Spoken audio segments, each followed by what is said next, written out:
नमस्कार बच्चों। आज हम कक्षा छठी की वसंत पाठ्य पुस्तक में से पाठ 13 मैं सबसे छोटी हूँ कविता का अध्ययन करेंगे, जिसको लिखने वाले कवि का नाम है सुमित्रा नंदन पंत। प्रारंभ करने से पहले कविता का भावार्थ देखते हैं। प्रस्तुत कविता मैं सबसे छोटी हूँ एक बाल गीत है। इस गीत में एक बच्ची अपनी माँ की सबसे छोटी संतान बनने की लालसा प्रकट करती है। वह छोटी संतान बनकर लंबे समय तक अपनी माँ का प्यार पाना चाहती है। वह छोटी रहकर अपनी माँ की गोद में सोना चाहती है। माँ का आंचल पकड़कर वह हमेशा उसके साथ साथ रहना चाहती है। वह बड़ी होकर माँ से अलग नहीं होना चाहती। उसे डर है कि बड़े हो जाने पर माँ उसके साथ नहीं रहेगी। वह अपने हाथों से नहीं खिलाएगी, न ही उसे हाथ मुंह धोकर सजाएगी। वह उसे परियों की कहानी नहीं सुनाएगी और न ही उसे खिलौने देगी। वह बड़ी होकर किसी भी कीमत पर अपनी माँ का स्नेह खोना नहीं चाहती। वह माँ के आंचल में रहकर स्वयं को पूरी तरह सुरक्षित महसूस करती है। अर्थात इस गीत में एक छोटी बच्ची का अपनी माँ के प्रति स्नेह भाव प्रकट किया गया है। तो चलिए बच्चों, आज हम प्रारंभ करते हैं पाठ 13। नाम है मैं सबसे छोटी हूँ, जो कविता है जिसको लिखने वाले कवि का नाम है सुमित्रा नंदन पंत। मैं सबसे छोटी हूँ, तेरी गोदी में सोऊं, तेरा अंचल पकड़ पकड़ कर फिरूं सदा माँ तेरे साथ, कभी न छोड़ूं तेरा हाथ। बड़ा बनाकर पहले हमको तू पीछे चलती है मात, हाथ पकड़ फिर सदा हमारे साथ नहीं फिरती दिन रात। अब कठिन शब्दों का अर्थ देखते हैं पहले। अंचल अर्थात आंचल या साड़ी का पल्लू, फिरूं अर्थात घूमूं, छलती अर्थात धोखा देती, मात अर्थात माँ। अब इस कविता के अंदर जो कवि हैं सुमित्रा नंदन पंत, वे अपनी माँ की सबसे छोटी बच्ची बनने की कामना करती है। अर्थ देखते हैं।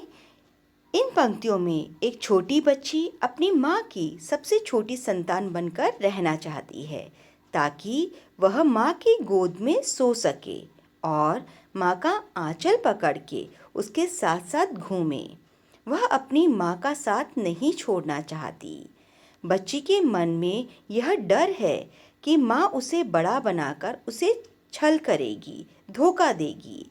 बड़े हो जाने पर माँ उसका साथ नहीं देगी, अर्थात उसका हाथ नहीं पकड़ेगी, उसके साथ नहीं खेलेगी। इसलिए वह हमेशा छोटी बनकर रहना चाहती है, ताकि माँ का साथ कभी नहीं छूटे। अगला पैराग्राफ देखते हैं, अगला पद देखते हैं। अपने कर से खिला धुला मुख, धूल पोंछ सज्जित कर गात, थमा खिलौने नहीं सुनाती हमें सुखद परियों की बात। ऐसी बड़ी न होऊं मैं, तेरा स्नेह न खोऊं मैं, तेरे अंचल की छाया में छिपी रहूं निष्प्रिय निर्भय, कहूं दिखा दे चंद्रोदय। अब कठिन शब्दों का अर्थ देखते हैं पहले। कर अर्थात हाथ, मुख अर्थात मुंह, सज्जित अर्थात सजाना, गात अर्थात शरीर, थामना अर्थात पकड़ना, सुखद अर्थात सुख देने वाली, स्नेह अर्थात प्रेम, निष्प्रिय अर्थात बिना इच्छा के, निर्भय अर्थात निडर, चंद्रोदय अर्थात चंद्र का निकलना। अब कवि जो हैं सुमित्रा नंदन पंत, उन्होंने इस कविता के माध्यम से एक छोटी बच्चे के मन के बातों को उजागर किया है। इन पंक्तियों में वे कहते हैं कि एक छोटी बच्ची अपनी माँ की सबसे छोटी संतान बनकर रहना चाहती है, ताकि उसे माँ का साथ एक लंबे समय तक मिल सके। उसे डर है कि बड़े होने पर माँ उसे खिलाकर तैयार करके हाथों में खिलौने देकर अलग कर देगी। वह उसे न तो परियों की कहानियाँ सुनाएगी और न ही गोदी में सुलाएगी। वह बड़ी होकर माँ का प्यार खोना नहीं चाहती है। वह माँ की आंचल रूपी छाया में रहकर स्वयं को पूरी तरह सुरक्षित महसूस करती है।